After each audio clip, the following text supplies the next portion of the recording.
Whether you're recording vocals or mixing and mastering, choosing the right monitors for your home recording studio environment is extremely important. On today's episode, we're going to talk about how to choose the right monitors for your home recording studio. That's coming up. All for the dough. All for the dough. What's up, y'all? My name is CNI and welcome to Wrap Ups. This channel is dedicated to helping motivated independent hip-hop artists make the best music possible so they can share it with the world and make a big enough impact so they can create a fan base that can support you not only financially but throughout your creative process as well. But in order to do that, you're going to need a good set of home studio monitors. Let's talk about the 5 most important things when choosing the right monitors. Number 1 is a neutral or flat response. If you're going to use your monitors to make the proper decisions about mixing, mastering, and EQ, then accurate playback is most important. Your monitors need to have a neutral response, or what's called a flat response, so that they don't make everything sound better or brighter or punchier. Because if they make everything sound better that's played through them, how will you know when something is off, like the bass or the kick isn't hitting hard enough?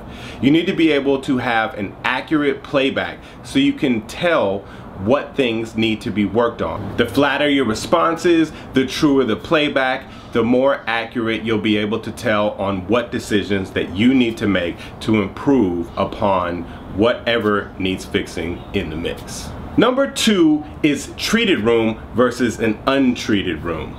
If you mix or master in a room with problematic reflections, such as a large window or a reflective ceiling, you're going to want to use monitors with a narrower dispersion. This is particularly true for the highs and the mids, because if you have something with a wider dispersion, it's going to bounce all around your room and it's going to give you kind of an echoing, distorted effect, and you're not going to be able to get a true sense of the overall picture of the mix. Number 3 is the low end. Bass heavy speakers will not give you an accurate overall playback of the mix or master that you're working on. You want to make sure that the bass being pushed out is comparable with the cabinet size of your monitor. Now this means simply that you want to be able to hear the mids and highs evenly along with the bass. That's how you can get a true accurate playback. Speakers that have too heavy of a bass can give you problems down the road. When you're listening to your mixes or your masters on other systems, you can hear such problems as your bass being too thin or being too muddy. So the key is to remember, flatter is better. Number 4 is multiple monitors.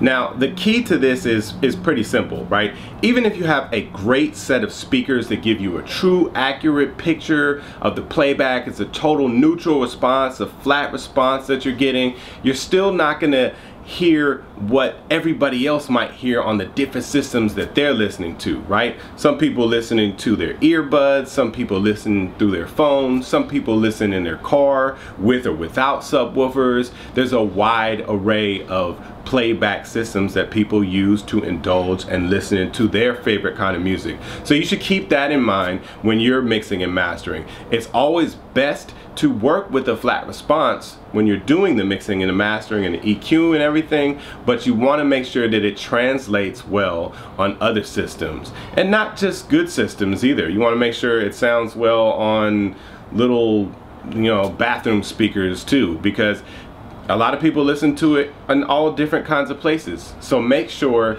that your mixes and masters, that you listen to it on as many different systems as you possibly can. Number 5 is price. Now this is totally dependent on your budget and how many monitors you want to use. Of all the money I've spent on monitors throughout the years, the 2 that I use the most are the Sony MDR 7506 headphones, which are currently at this filming $79.99 on Amazon, and the Auratone 5C Super Sound Cube, which for the pair are $349. To power my Auratones, I use the Samsung Servo 120A, which is currently about $199. So for a total of about $700, I have a sound system that I am completely happy with. It gives me a really accurate picture, especially when I go back and forth between the Auratones and my headphones. Sometimes I can hear, well, oh, the hi-hat needs to be turned up, or it needs to be turned down, or maybe the vocals need to be come up a little more, or the snare, or whatever it is. It's good to have at least 2 different monitoring systems that you're using in order to get a full or a better picture of what your track is going to sound like. I personally recommend the Auratone 5C Super Sound Cubes over any other monitor on the market, especially if you don't have a treated room. These are much smaller monitors, obviously, and they're going to give you a good sound, but it's not going to fill up your room with sound. So you're going to get, you know, they're near field monitors, so they're going to be right in front of you, and you're going to get the best possible flattest sound that I've ever heard off of any monitors. These are the same monitors that Bruce Sweetan used to mix Thriller. But I'd love to hear what you guys think in the comments below. Share your own personal experience. What monitors are you guys using? What gives you the most bang for the buck? Ask your questions, I'll answer them. If this is your first time here at Wrap Ups, I'd love to have you guys subscribe. I'll leave a description link below for my track Getaway playing in the background. I'd love for you guys to check that out. And don't forget to join us every Saturday and Sunday. I'll see you guys next time right here on Wrap Ups.